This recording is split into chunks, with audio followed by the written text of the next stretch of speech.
Okay, good evening, everyone. Thank you very much for joining Waterford Libraries for this, our first talk in our Skills for Life program. I am absolutely delighted to be joined by Finn van der Aar. She is an ocean biologist, marine biologist, and an award-winning author and public speaker. She's going to be doing a talk today on sustainable living and environmental awareness. So I will hand you over to Finn.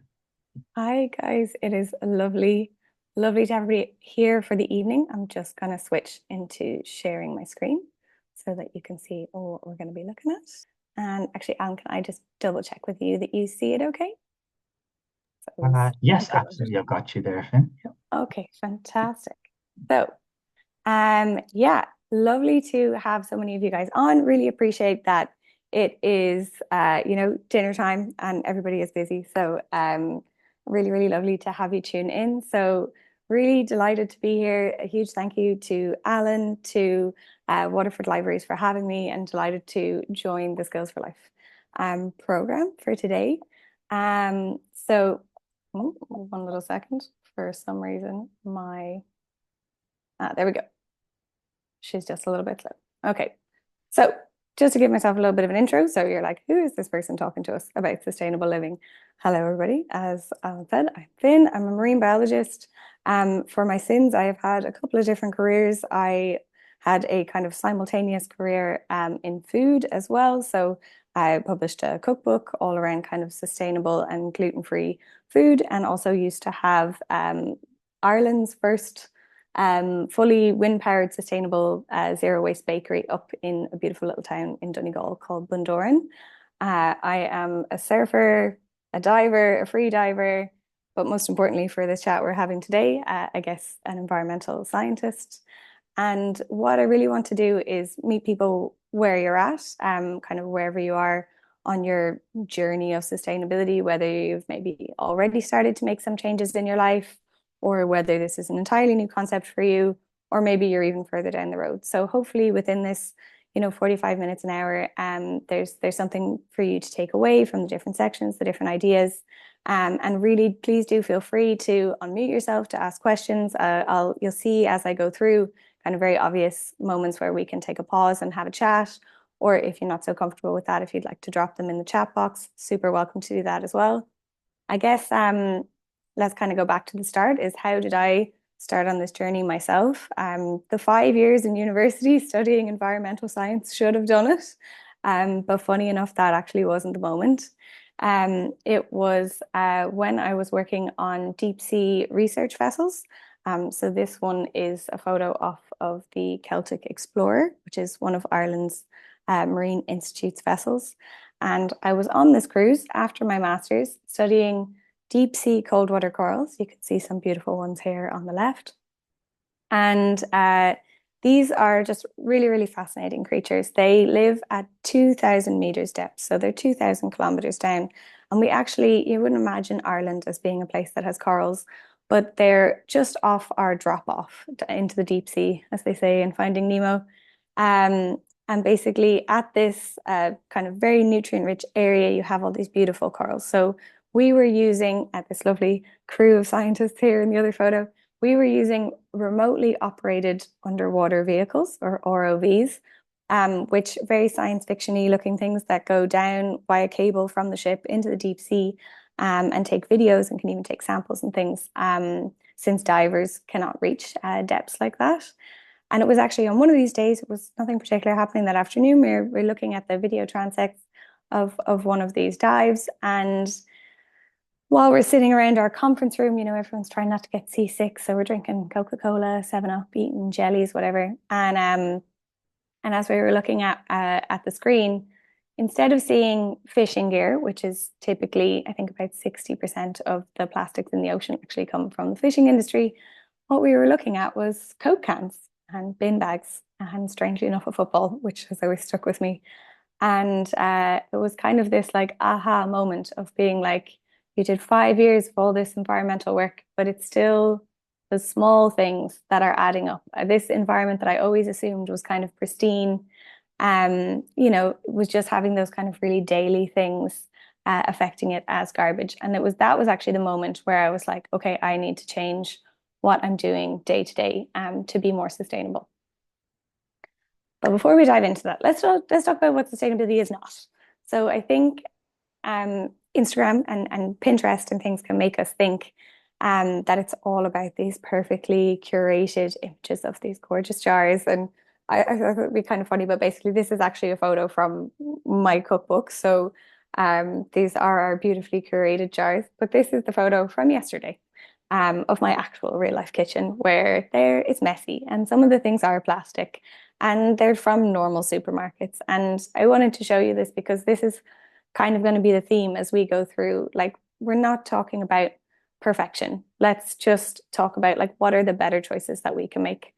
Um, and a thing that's also really important for me, I think like right now, most people are feeling the pinch in the kind of cost of living crisis, for want of a better word. So I also want to show you ways where things can be more sustainable, but also more affordable and also not really difficult to implement in your life.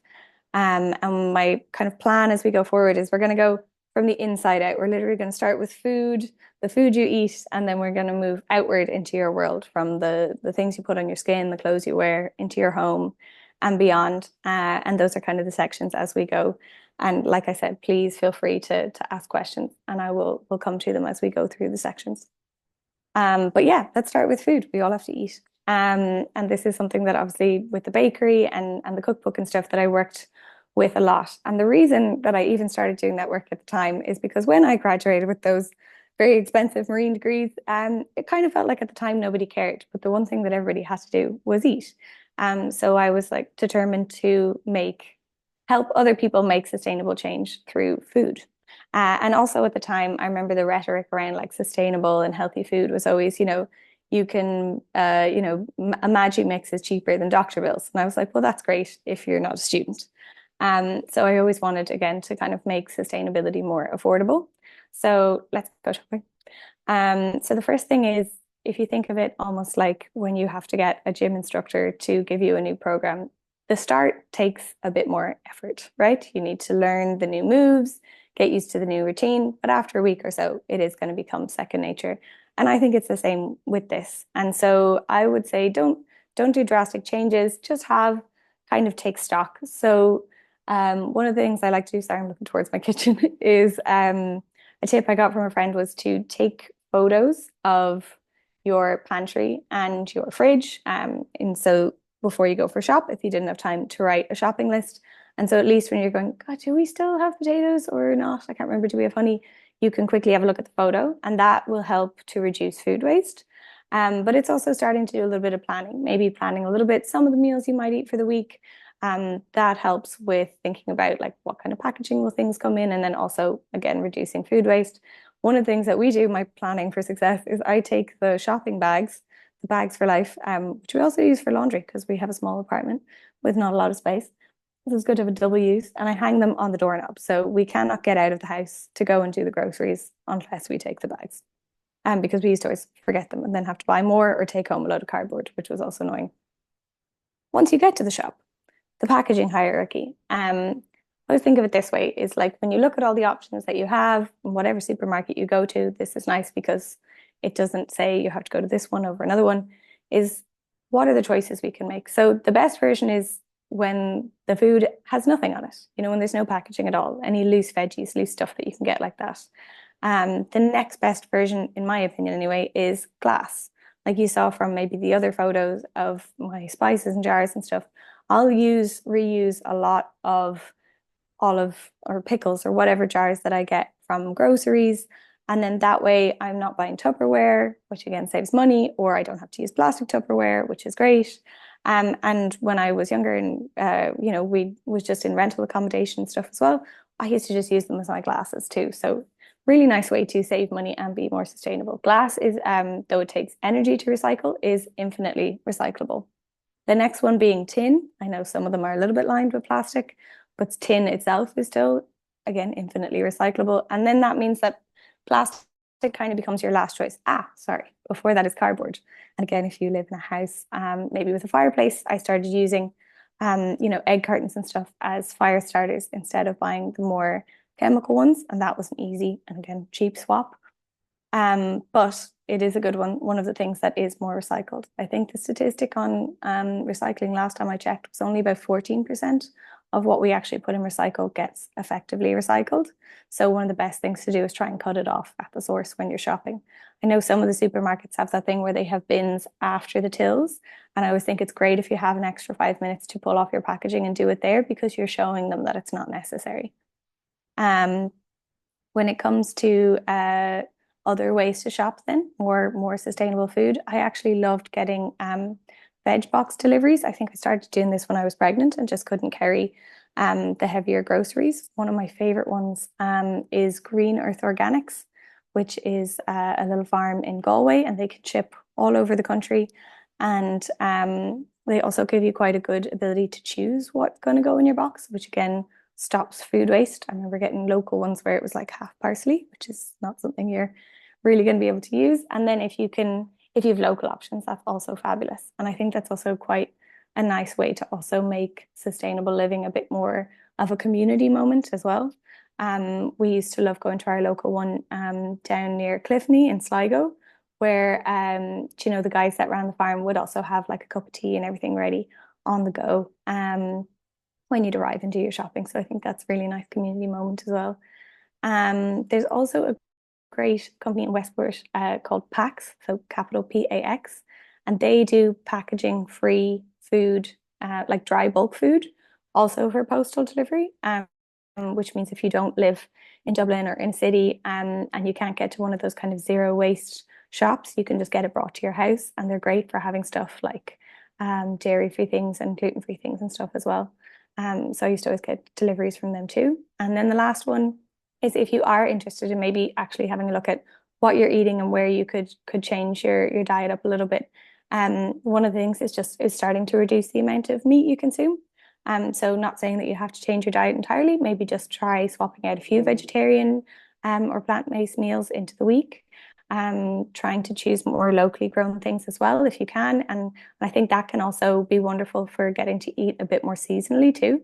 If it's strawberries in spring or potatoes, carrots, and things, stuff coming into the winter, an easy way is to always see what is cheap in the supermarket, and that's usually the thing that's in season.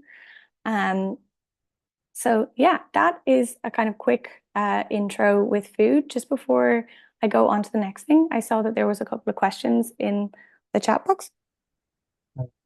Yeah, that was great, Finn. Thanks. I see that one of our attendees. Sorry, I also just put a link into the chat box for your cookbook, Finn's World. Oh, thanks. Just if people do want to look it up through Libraries Ireland, there's a link there. Just because I was going to tell them about it, but then I thought I don't think I'll remember how to spell your maiden name, so it's easier just Don't to put worry. the link in. Yeah, we have a question. So I'm going to say Fran because I don't think I'm going to be able to pronounce your name properly. But Fran, you have your hand up. So do you have a question that you wanted to come in with for Finn? I can unmute you if you need me to hear, or I can send an invite for you to unmute. Or maybe the hand is up by accident. I'm not sure. Just while waiting for Fran to reply there, we also had a message come in the chat from, whoops, from Laura Caffrey. One dilemma I always have when I'm shopping is whether to choose plastic-free, non-organic versus organic in plastic. So That is a fabulous question. Oh, I like it. And this is something I think this nuance is always really interesting to get into, right? So um it's a hard one, and I'd say you almost have to pick it on a case by case basis. So one of the great tips I got from another chef before was when you're trying to decide on organic versus not is, and I'm sure you can find lists online, but there's basically like the things that it doesn't make a huge difference for. And I think that would be, for example, fruit with a very thick skin, like a lemon, something like that, versus a lettuce, which has very thin. It's usually treated with a lot of pesticides. If it's not organic, it's in like nitrogen seal bags. Not that the nitrogen does anything bad. So for myself, if it was the things that I tend to pick Organic if I can, and then even if they are in plastic, would be potatoes, say, or carrots, things that I'm going to eat the whole thing. And then for something like lemons, I will just choose the loose ones, or any of those citrus fruits or whatever. I'll choose the loose ones, not organic. And then that also kind of keeps the cost of the shopping down. Laura also said that the filling station in Galway also delivers nationwide in paper packaging.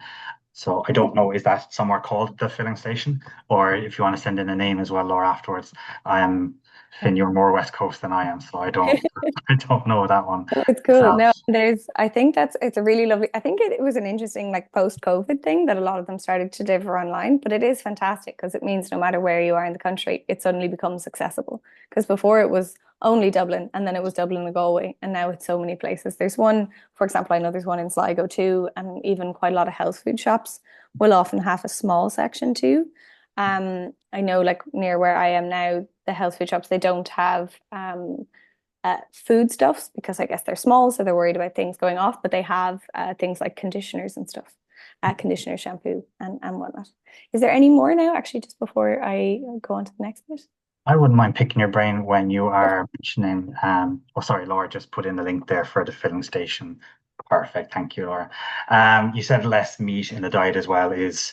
is good, and that's something that I've definitely tried to been doing over the years. But I think it may have come up on your Instagram before when we were talking about the Blackfish documentary, Mhm. and there was certain like, how do you feel about commercial fishing, I guess? I mean, I've heard people say that the only sustainable fishing is not fishing, but then for our diet, fish and can be really good for the omegas and things like that. So, obviously, poultry is, less carbon intensive than beef farming. But I just wanted to see if you had any thoughts Yeah, on commercial yeah, fishing. totally. So I think it's quite cool, and I often I think I end up on almost on a side that people don't expect on that one because part of my work with the Irish Whale and Dolphin Group was working with small scale fishers in Donegal. And it was really fascinating to go into their meetings. So by small scale, I mean literally their boats are less than 12 meters. So, it's like an outboard motor or something small typically. And it was so interesting to hear their point of view because I think they feel like they get tarred with the same brush as the super trawlers, and then they themselves feel like they're often fourth generation or more, and they have more feeling of being like custodians of the sea. And I thought that was in itself an interesting thing for me to learn and to observe. And so I think with fishing, like it's a hard one to say. We're to a certain extent obviously privileged in Ireland. We kind of get to choose the food we eat, whereas for about 60% of the world, fish is the primary protein source, so they don't get to pick. Um, so I would say a good example in Ireland would be mussels. You can buy mussels that are locally grown. They're a filter feeder, so they're actually taking things out of the water. They're also cleaned in a very safe way in Ireland. They're also lower on the food scales, like on the food chain, so they are safer for you to eat than something like a swordfish, which could be bioaccumulating mercury and other heavy metals within their fat stores. So that one is a good one, I think, in my head. Now, there's a whole thing at the moment of a company that wants to put in a 60-kilometer wide mussel farm in the South Coast near Kinsale. And then they want to dredge it. So if anyone's seen the ocean film from David Attenborough, the dredging is a terrible thing to do. So you still kind of have to look at where things are coming from. There's some great mussel farms up in Donegal, also oysters, and they're not the native oyster, so it's also not a species that's in decline. The one that everyone always hates to hear is eat less salmon. Um, and then you can also, there's some great apps. I think it's I might get the acronym wrong, but the MSC app, it's a British one. And basically you can search any fish species name and then it will tell you how sustainable or not that one is. So it might be like cod, dreadfully overfished, or like mackerel, okay in season, stuff like Okay. that. I might Google that when we're on to the next section. If I find the link to it, I Yeah. can pop it into the chat. And I think that it's little bits like that that make it easier as Yeah, well, which is nice. Yeah. And absolutely. then and just yeah, if you are going to get something like if you've got a local fishmonger, that's always a great place to go. Yeah. Yeah. Okay, brilliant. I'll pop on to the next bit. Yeah, I think Fran's hand isn't up anymore, so it must have been an accident. So yeah, if you want to move on, and I will mute myself again. Thanks, Finn.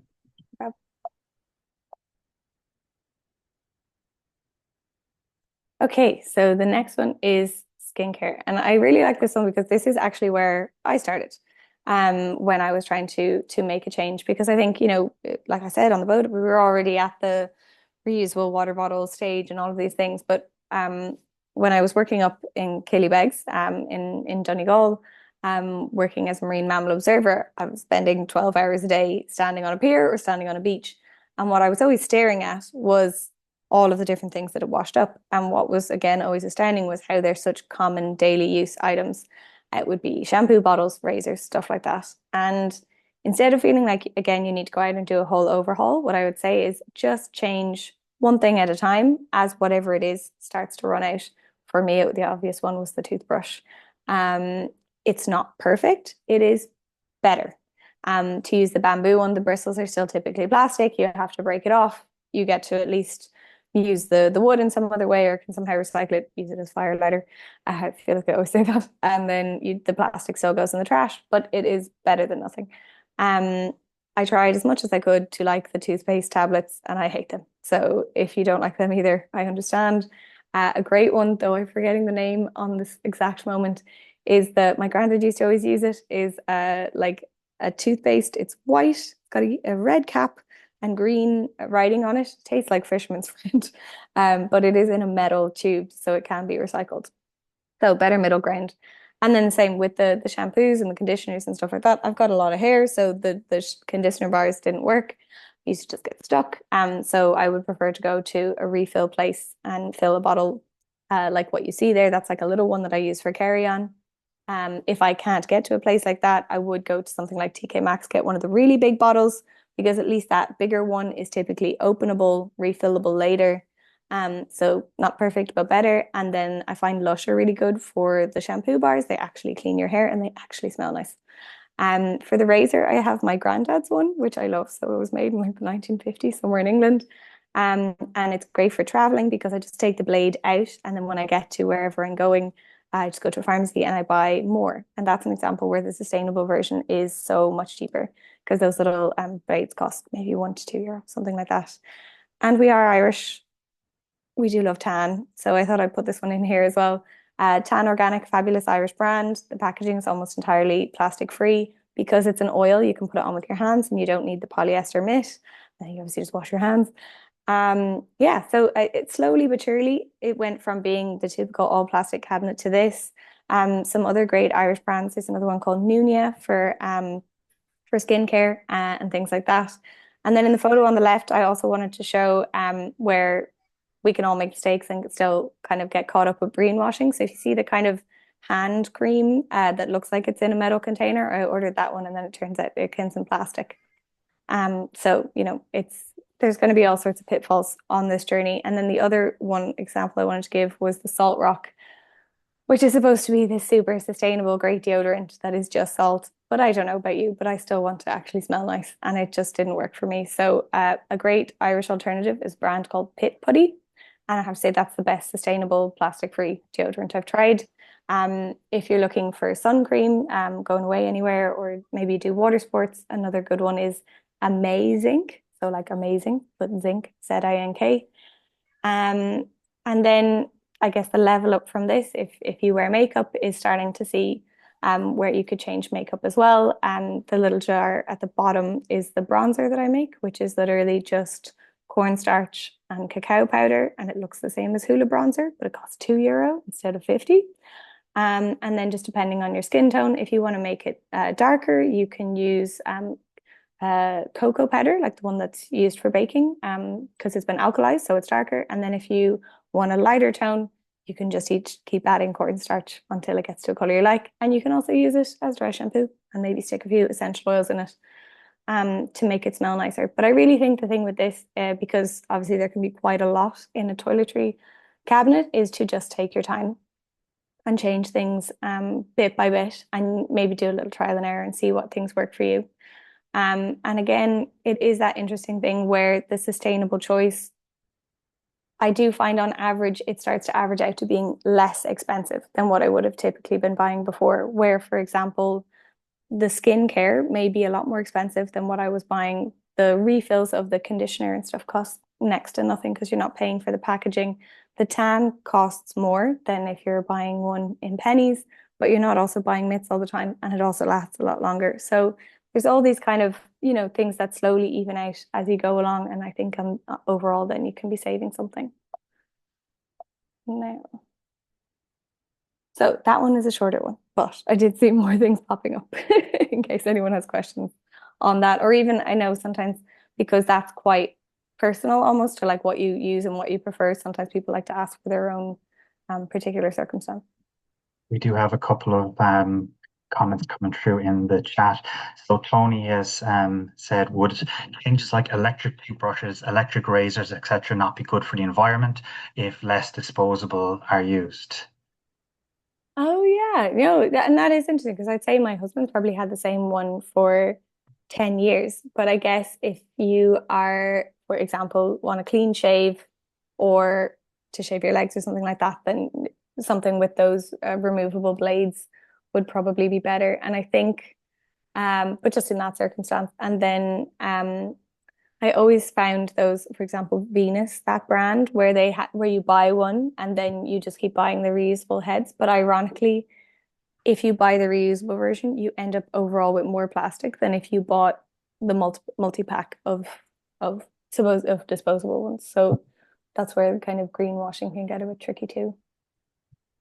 Tony also has asked or mentioned that plant-based soaps without chemicals can be used instead of shampoo and soap. Yes, and that was the thing that I forgot to mention. And again, which I think is something that we have a really great tradition of in Ireland as well. So, like, I love, I've noticed anywhere from Galway to Donegal to Dublin, if you go into your local health food store, they'll often have bar soap, which is locally made. And then the other thing with those as well is like so what we do is like I still prefer to use a cleanser for skin, like for taking off makeup and stuff like that. Again, Irish brand Nunia. Another Irish brand is Doctrine. And they both everything is in glass and everything, even the glass is produced in Ireland, which is really cool for reducing the footprint of it. Um, but so yeah, what we have then is we have just the typical bar soap for hand soaps and for my husband because he's not taking off makeup. And then I have those little cleansers in jars. And then if people are looking for the really affordable alternative to that as well, one of the things I use for body moisturizer is just the coconut oil that you get in the supermarket and it's in a glass jar. But just don't go out in the sun right after you put it on.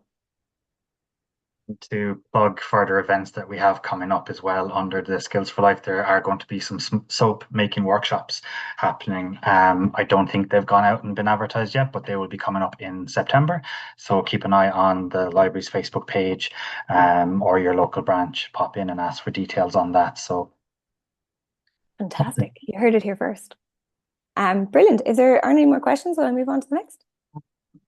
did in the chat so far. No hands have been raised up. So yeah, I think we're good Yeah, to move on to the next one. lovely. Okay, this is one I love. So I think this is really, really interesting, this idea of sustainable style, because it blew my mind the first time I heard that every single garment in the world is made by a person. And maybe you'll say, duh, but I was just totally shocked like that. I always assumed with things like pennies or H&M or whatever that when the things could be so cheap, they must have been mass produced by some kind of machine. But everything is human made, obviously with sewing machines.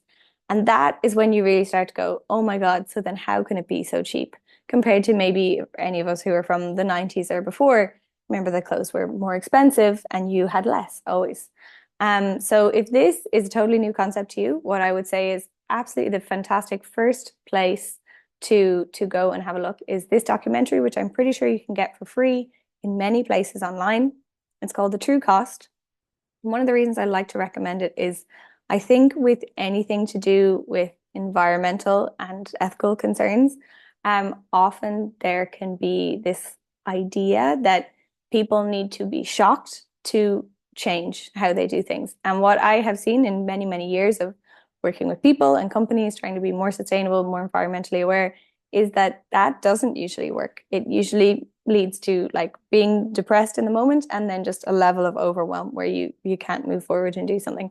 And so that is why I recommend this film because it doesn't do that. So it still gives you a fabulous overview of how the fast fashion industry is terrible for the people who have to make the garments, but also really bad for the planet, and also in many cases bad for you, the wearer of the garment. And so that is, I would say, the first stop shop. First shop stop, you know what I mean. The next one is less popular, but it's cut out the really bad ones now. And I think again the film is like Alan Carr's Easy Way to Stop Smoking. You will watch that and then you will not want to buy fast fashion anymore. But it's things like Shein, like Temu, probably the things that are I think Amazon now produces clothing as well. Um, they have terrible ethical concerns. They're some of the biggest polluters on the planet. And there's often things like heavy metals found in the clothing. So again, not good for your health either. Um, and then you're going, okay, great. Well, maybe I have a family, or maybe I'm a student, or how am I supposed to afford to have a sustainable wardrobe? And so what I like to suggest to people is this idea of 80-10-10, and that is 80% secondhand, 10% of, good sustainable brands, and 10% high street that is trying to be better. And let's go backwards with that. So high street that would be trying to be better. An example I like to use is Marks and Spencer's. I would use this to buy, the things you don't want to buy secondhand: underwear, bathing suits, stuff like that, socks. Um, and they're not perfect, but for example, their workers are unionized. All of their cotton is organic. So that would be, in my mind, they are taking the steps to be better versus buying those same things on Shein. The 10% of great brands, an obvious one is Patagonia. If you do any kind of outdoor adventure stuff, they're probably one of the most sustainable brands in the world. They'll repair the clothes infinitely, but they are expensive. So buying a piece from them, while it will be fantastic, is a bit of an investment. So something you wouldn't do so often. And then 80% secondhand. And we're going to go through how do we do that if that's not something that you do a lot. Actually, some Irish good examples, sorry, on sustainable brands that I also wanted to give in the kind of casual clothing. Grown clothing is a great one for things like organic t-shirts. They're produced in Portugal. On the higher end, Aoife Ireland is a wonderful one. Aoife McNamara, she's an Irish designer. She's the first designer in Ireland to be B Corp certified, which is like one of the highest levels of sustainable certification. She produces in Ireland, she designs in Ireland, and she uses Irish fabrics, everything, which I think is just absolutely mind blowing and so cool to be able to say that we have something like that. But the secondhand clothes, since I'm telling you all to go buy secondhand. So the first one I would say, and there's a great YouTuber, her name is Alyssa Beltempo. Sorry, I will write that in the chat, Alyssa Beltempo, and she talks all about slow fashion and this fabulous term she coined called shop your closet. And this is one of the things she's kind of talking about when she's talking about slow fashion is consuming less. So when I started on this journey of sustainable clothes, I was like, great, I can buy everything secondhand. So I would just buy loads and loads of stuff, no different to somebody going to Pennies and buying a ton of stuff. And of course, it would just clog up my house and I wouldn't use it. And then I would end up bringing it back to the charity shop. So her thing is to step back, to make a wish list, maybe of items you like, or think about events that you might have coming up.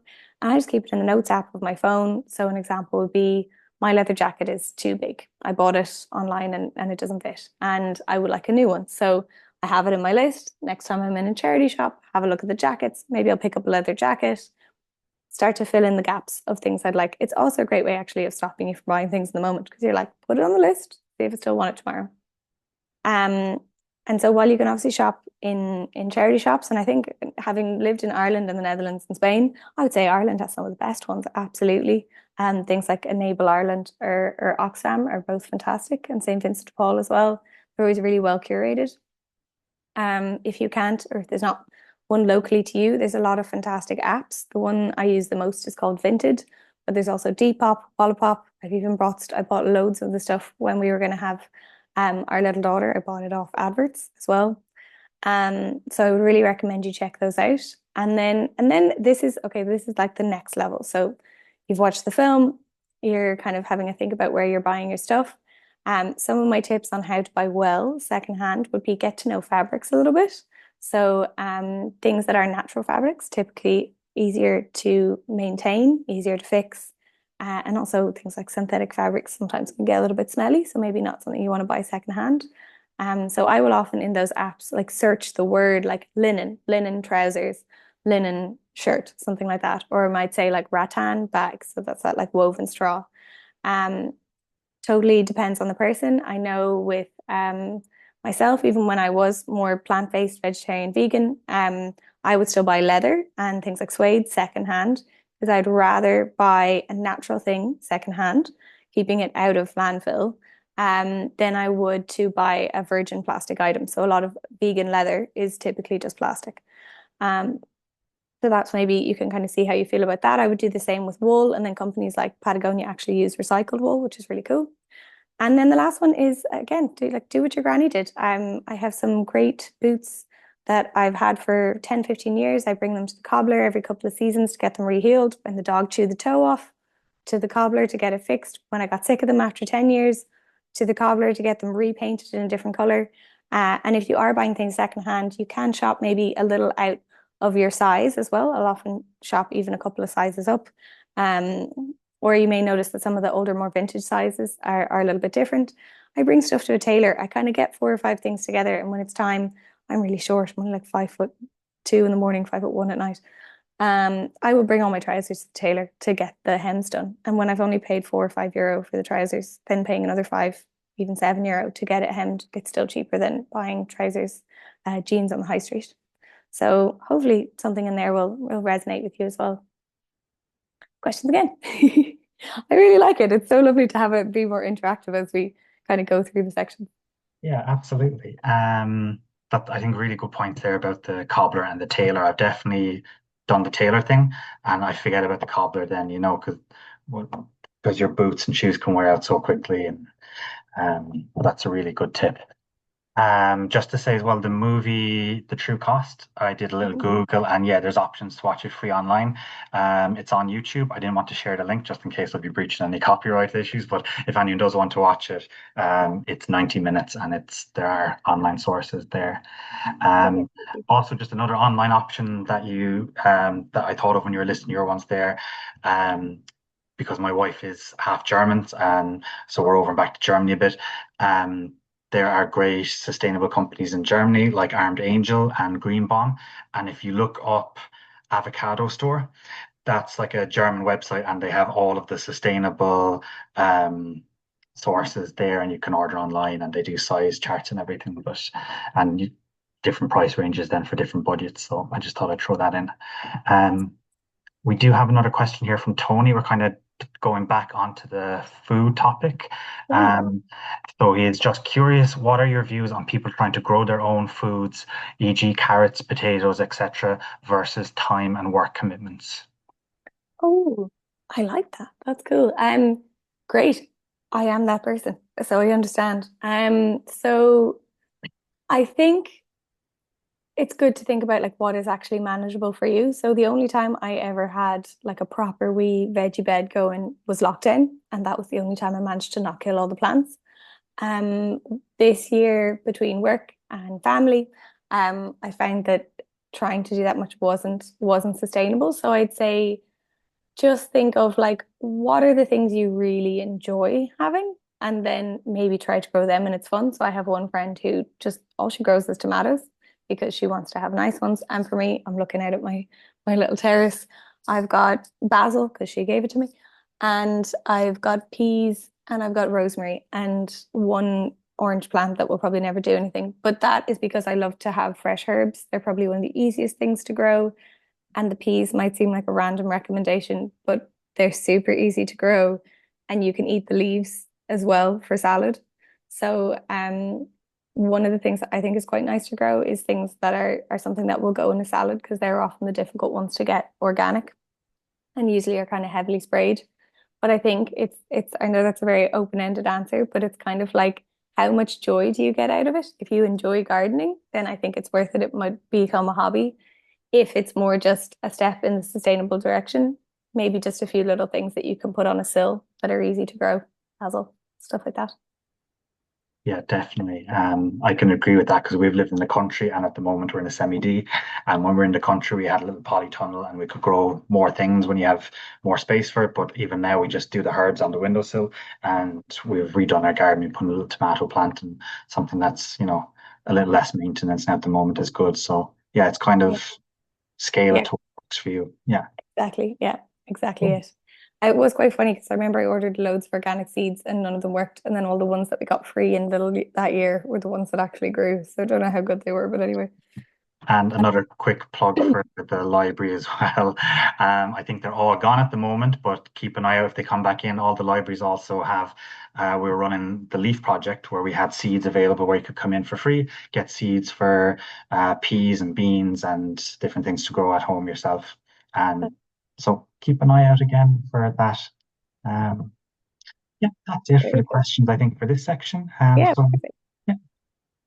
Now, so the next one is kind of just like home and cleaning. And I think I mentioned with the cobbler, like what would your granny do? I would say, so your granddad, but what would you do for the house as well? I think when you look online at the moment, or you go into any grocery store, there is just like a million cleaning products, something different for each thing. And it's just so unnecessary. And often, the big, huge spray bottles, which I remember one brand, I think it was actually, I was talking to Lily, the lady who owns Lily's Eco Clean. She said it's just a way to ship water around the world expensively. So one of the first ones is just starting to pare back. And again, use up what you have and then, maybe start to replace it. What we ended up on the compromise in our house is I originally had like a bar soap that can be a dish soap. I think again Pax is where I got it. And my husband just was like, no, just please buy liquid normal soap. So this is our what we typically have. And then we have just the little pods for laundry and the laundry sheets, but they're all in cardboard. And then that's quite easy because we're not going to any specialist shop to get them. We're just making that choice in the normal supermarket as opposed to buying the big liquid ones. Um, then, like I know you've probably heard it in a million places. Obviously, you can use things like white spirit vinegar and baking soda for cleaning. If you don't like the smell of that, you can do clever things like distilling the vinegar with like any leftover orange peels and stuff that you have. Leave it in the jar, leave it in the sunshine or somewhere bright for like a week or two, and it can give them a nice smell. I use like a little empty spray bottle with just a tiny bit of vinegar and water to do the windows and stuff like that. And honestly, we use the same like one spray cleaning bottle, which is the same for the kitchen, the bathroom, and everything. And it's a great brand where you buy the bottle once. I'm sorry, I've forgotten the name of it, but there's lots of different ones. And then you can buy the refills as those little squidgy gel packs in a cardboard packaging. And then you just dissolve it in like 500 milliliter water and then keep going. Um, Another great way of, I guess, making cleaning and home care a little bit more sustainable is seeing where are the single-use items and what could you cut down. Sponges is an obvious one. The ones that you get in the supermarket usually don't last very long and they're made of plastic. Um, the ones that are here in this photo, I got from I think just some kind of sustainable shop in Sligo. And they're quite cool because the foam is from sofas. It's reused sofa foam. But again, they still wear out the same as a typical one. And then the best one I've ever had, I think it's also from Pax, is this one which is like a cotton sponge with a lot of fibers on it, but cotton, so it's not putting microfibers into the water. And you could just keep oil washing it. And it honestly lasted for maybe 3 or 4 years. So while it cost €10 to buy, over the scale of 4 years, it costs nothing compared to buying sponges kind of regularly. And then the example of the scrubber there is one of the ones where you can replace the head. You can get those ones in super value. Um, and another thing I like to get for the scrubbers instead of the metal ones, that can often leave like rust and stuff on your sink, you can get ones that are just leftover fibers from coconut husks. And they're usually quite cheap too. Again, I think they're in like super value Tesco, places like that. And then it's the actual bins. I know it's not a glamorous topic, but one of the things we do in our house, and it might sound silly, but we have a smaller bin. And that in itself is impetus to put less stuff in it. So our black bin is one of those really little ones from IKEA that can kind of go in and out of a press. And then we have those bigger, again, kind of white IKEA bins with the small flip lid at the front, and that's our recycling. Um, because if you can move away from putting your recycling in plastic bags, it means the things that are getting recycled that you're putting in it are more likely to actually be recycled. Where we live, you separate plastics, tin, and cardboard, and you just kind of go with whatever works with where you live. A lot of places now, just with the blue bin, it's great. You can actually just chuck it all in. So if you have containers like that, then you just, whenever they're full, you just chuck it into the bin. With food waste, I'd say, what would your granny do? And so if you also hate those weird green bags that fall apart, one of the things my granny always did was just lined, she had like a small jar or even just a bowl when she was cooking. She would line it with newspaper. This is a real like remembering being at the kitchen table. All the peels from the potatoes would go into the newspaper and then get folded down and go in a compost. So you could obviously do the same and then just into your brown bin. I also had a great thing, a present from my stepdad before, which was a little bin that sat on the counter, which we could line with newspaper, and then it had a little filter on the top to stop the smell. So that was really nice. And then the home one, the first one, depending on where you live, maybe you need to filter your water. We just got a fantastic new thing in our house. It is a Brita, but it's one of the ones that twists onto the tap, and the filters don't have to be changed very often compared to the ones that go in the jug. So it's a lot less plastic, like considerably less plastic over the year. And even though it's a little more expensive to buy it, I think it was €65 for the first purchase, the filters are actually cheap. They work out cheaper over the year. Another simple one is just trying to reduce the paper use in your house, swapping your bills to online bills. And then the cloud storage. I know this one's not a super popular topic, but I think it's often like, it's off in the cloud, it's fine, I don't have to think about it anymore. But actually, that kind of storage can involve a huge amount of energy and also water usage for coolant.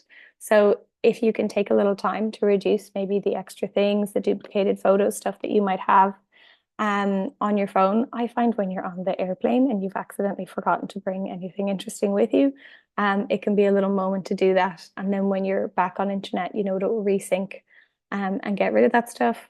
If you're buying stuff, like we bought our first little home last year, we chose primarily secondhand, kind of like what I was talking about before, very similar, using things like adverts and Wallapop. But one of the things I would do while choosing secondhand would also be to choose natural materials. Using our bedroom here as an example. That wee basket there holding all the yoga stuff was secondhand rattan, only cost €5 at a market. And then even when I would be choosing like things from IKEA, I would try to find them secondhand. So I'd pick them on the website first, so I get the name correct, and then I would look them up on reseller sites or secondhand sites to see if I could get them cheaper. And then it's a nice way of getting still that kind of mainstream IKEA stuff, but cheaper, so that you know the lights. By also choosing the natural materials, the lights are paper. The one on the wall sconce, that one is made of grass.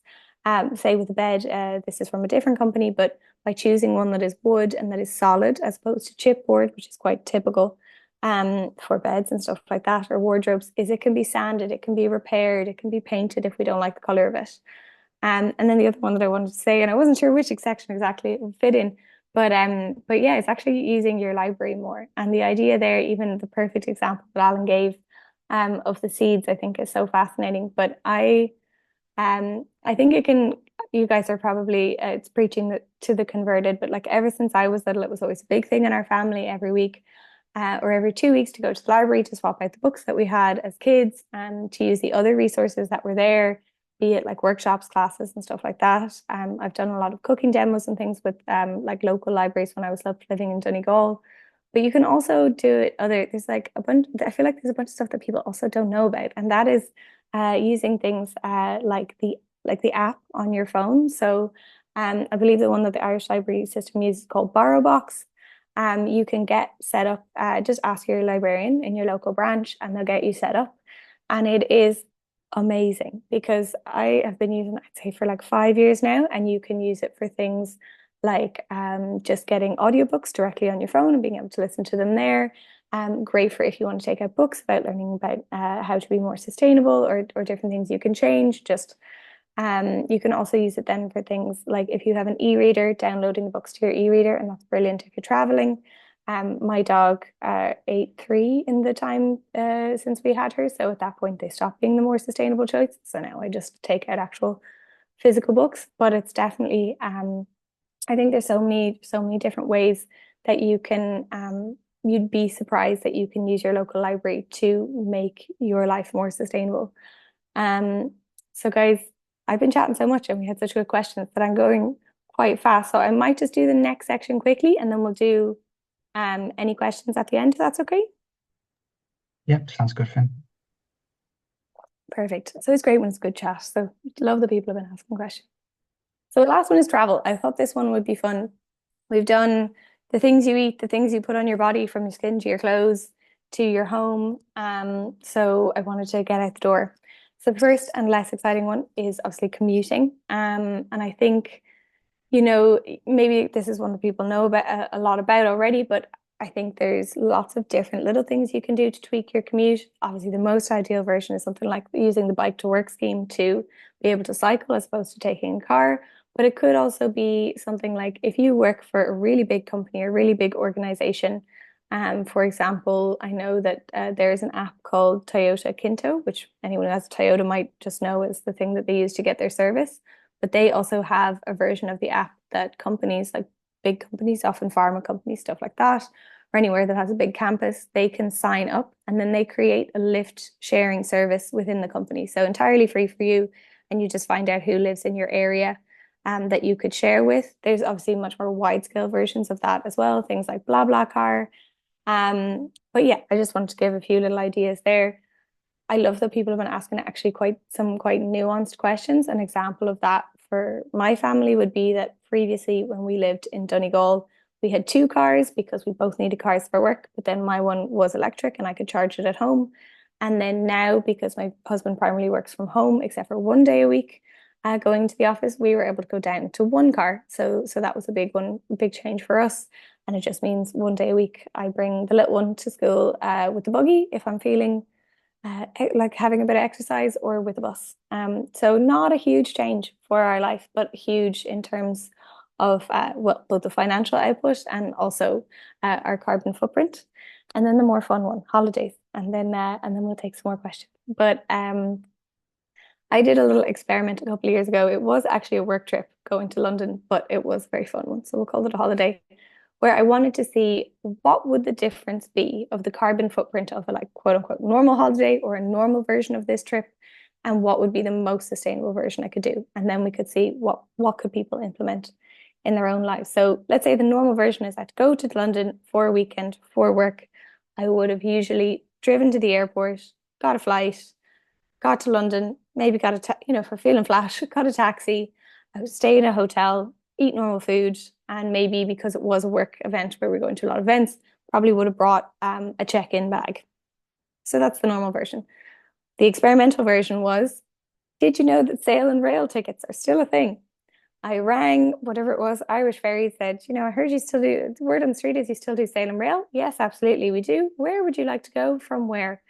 And so I got on a train in Sligo, got to Dublin, bus picks you up from the train, brings you straight to the ferry. You are, because it's only a ferry as opposed to a flight, you don't have to wait for 2 hours. You can arrive 30 minutes before, you get right onto the ferry. On the other side, I know it sounds like a lot of steps. On the other side, it's just 10 steps over to the train terminal in Holyrood and Holyhead, sorry. And you can hop on a train then straight and be at King's Cross near platform 9 3/4 within a couple of hours. I've done the same thing going to Bristol, done the same thing going to Chester and other parts of the UK as well. And it typically worked out the same or cheaper. And it was such a more pleasant travel experience.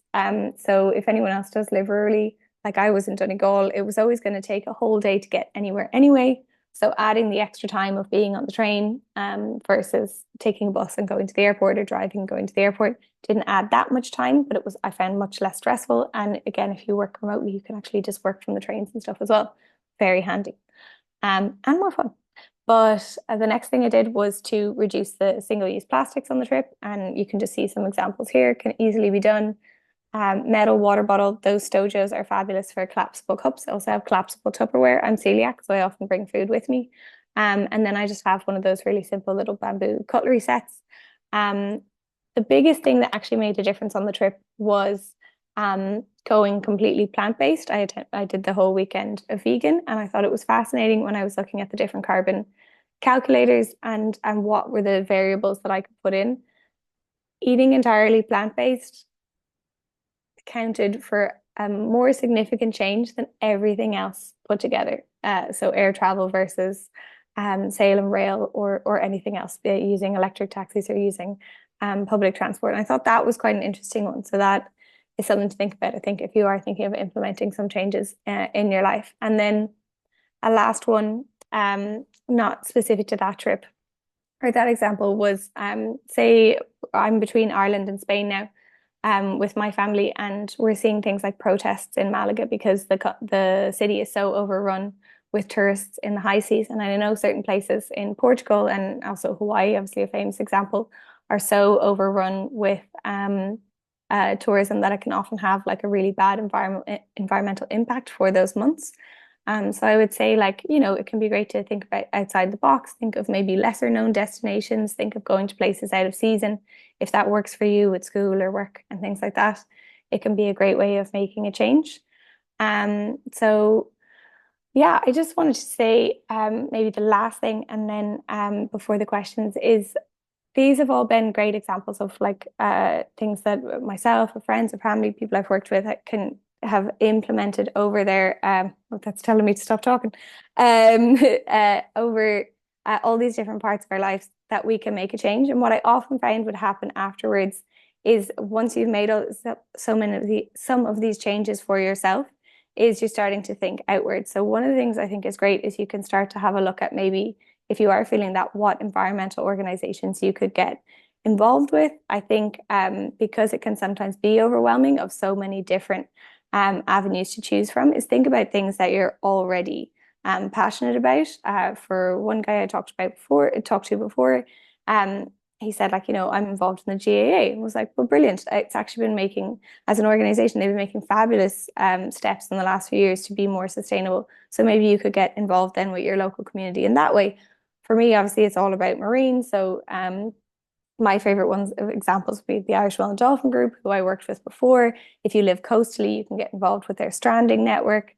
Or again, if you're coastal, I love the Irish Seal Sanctuary. You can do a little bit of training to become one of their volunteers. If you don't have the time to volunteer, but you do have the disposable income, you could find a different organization that maybe you could donate to. And if neither of those work, another great one is, if there's something you're passionate about, is even things like just emailing TDs, stuff like that. I know on the water quality side, one of the organizations I love is Surfers Against Sewage. Um, but yeah, I think it can just be a really, really nice next step. And then the final one that I say before we go to any questions is, if you watch The True Cost, if you watch David Attenborough's Ocean film, which I think is also a fabulous one to watch, it's on Disney, I believe, and Hulu. It can feel really heavy, and it can feel like it's too late almost. And one of the things I think is really, really important is to take a step back and look after yourself and do some self-care, but quite specifically out in the environment. I found, especially when I was working with fisheries, it was all so depressing often, sometimes that, again, I had that feeling like that it was too late. But then going out and going diving or going free diving, going for a surf or just a walk on the beach, if that was all I had time for, was kind of the reinvigoration that I needed to kind of, fight the good fight another day. So that would always be one that I would say, if you find yourself doom scrolling on Instagram, things like that, like take a moment, unplug, put your feet in the grass, get a bit of fresh air. And I think that will really, really, really help. So guys, thank you so much. Your questions have been fab, and we've got a little bit now if I'm not holding you for too long, if anyone has anything else to ask before we pop off. Yeah, there was another couple of comments in the chat. So Tony just mentioned from a couple of slides ago about going to your local recycling centre. Sometimes people just leave things there that are in perfect condition because they've upgraded. And he mentions how he got an oak table for free. So often in these council depots, we'll leave the things will be left to one side that are still perfectly usable. So that's something that people could investigate as well.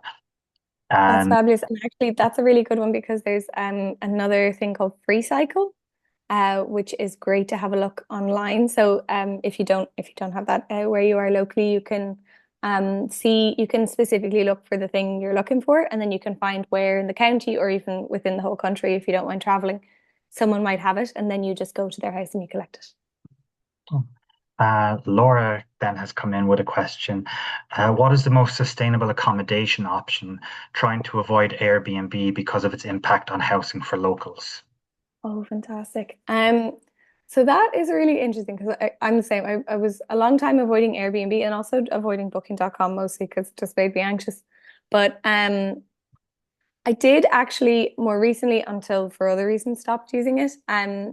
Used it again, but I would almost say in the vintage sense. So only choosing options where I was actually staying in someone's home. So I know that's not for everybody, but for example, in May, I went to for a marine training and a conference in the Azores, and most of the accommodation options were just hotels. And so from that, I signed back up to Airbnb, but stayed with a local woman in her house. And that was really lovely because she worked in the local fish market. She just rented out her daughter's room, who was in college. So it was actively contributing to the local economy. So that again is that nuance. There's other versions that are also better if it suits the venue that you're going to and you don't want to give money to Airbnb. There's things like Kindred, which is a little bit more complicated, but it is like a almost like a type of home exchange, but with a point system. There's home exchange as well. And then there's it's a really old-fashioned thing to say, but like it's just actually Googling the place where you're going, seeing if there's any kind of B&Bs or alternative accommodations, things like that. Basically steering away from booking.com and Airbnb. But like for example, what we're doing next week for our family holiday, not something I ever thought I'd have, and I didn't camp or anything when I was younger, but we have a camper van. We replaced our car with a camper. And so we're just gonna pop over to a campsite for a week with our little one. And it's nice. It's like you're like a snail, like a house on the back. But I know in many places you can also rent camper vans, or there's lots of different, again, totally depending on where you're going, but things like glamping. And there's a fabulous place up South Donegal, Lochmardle Lodge, where they have like different yurts and stuff too. In Waterford as well, there's a lot more camping sites coming on here, and people are putting up.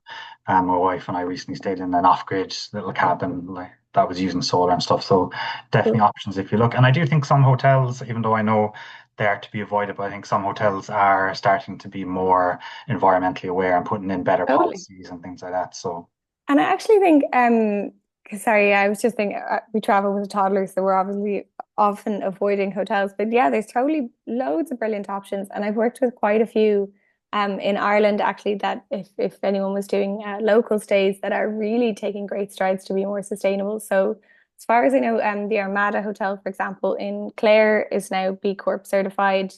There's a brilliant little island resort down in Cork is entirely off the grid on their own renewable energy. So absolutely. And one of the easiest ways to check it actually, if for example, I was looking up a holiday for next year to Seville, and I just went, okay, Seville hotels, and then picked a few of the ones that are kind of the most popular. And then usually if you scroll to the bottom of the website, they'll always have like, they will or won't have a section that says sustainability.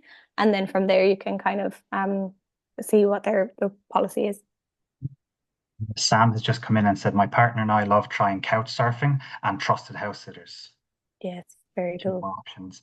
Um, I have a question as well. Since you mentioned travel and earlier on you mentioned greenwashing, because this is something I do, and I'm and wondering it does it make any difference when we do fly? We do try and do the ferry and drive or ferry and train if we can, but sometimes we need to fly.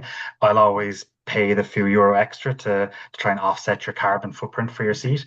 Is that greenwashing, or do you have any opinions on that, or do you think the airlines actually do anything with the few euro from people? Oh, that's a good one. So I got a great question about that from somebody before as well. I would say for start, it would depend on the airline. So Mm. do we trust Ryanair? But equally, I went to Iceland for a trip about 5 years ago, and Icelandic Air or Iceland Air, whatever they're called, they do offer an offsetting option, and they say like Iceland used to be covered in trees before the Vikings cut them all down to make boats. Now we are trying to reforest. your money plants X number of trees in Iceland. So I was like, that I believe. And they also had like you could buy plant-based meals and everything came without single-use plastic. So you're like, I think it's the real deal. Um, I would often say if you're not convinced that it's true, or, you know, how when you get to your destination, could you make a good environmental impact?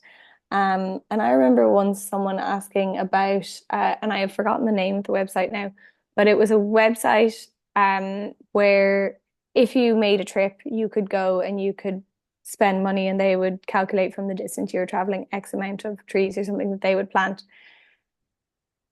And I think it's a controversial opinion. I think that's a little bit alleviating guilt, but I think you could also find a sustainable way to either invest in the place you're going or invest in yourself or your own family.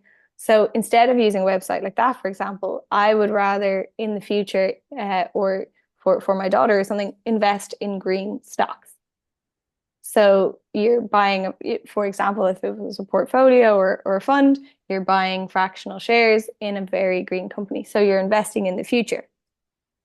But I don't know, I don't, that's my personal one. Anyway, No, that's perfect. Thank you. I got slightly distracted there by the chat.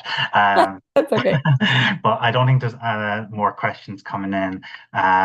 Elaine is just thanking you and the Waterford Libraries for the talk and imparting the knowledge and making us think about better choices. So that's Yeah, good. no, People are no, going with fantastic. this. No, and thank you guys so much. And I know we ran a little over time, but it was so lovely to get the questions and to kind of have it as a conversation. So if anyone has any other burning questions that pop up after, the little QR code on the screen is just a link to my Instagram. Feel free to send it in a DM or anything like that. But yeah, just a massive thank you again to you for and to Waterford Libraries for having me. And like I said, it was really fun. I love when it's a really kind of engaging conversation like that. So thank you so much. Great, and thank you for agreeing to be a part of it, Finn. We really appreciate it, and I would highly recommend following Finn on Instagram. I do, and she puts up great information and great reels, and yeah, you learn a lot just by following her. So it's not really passive scrolling; it's you always get something from your content, so it's really good. Fantastic. And again, more thank you messages coming in there. So we're very grateful that you all appreciate it. And I'm just going to stop the recording and then we will end the stream. So thanks again to everyone and to Finn. We really appreciate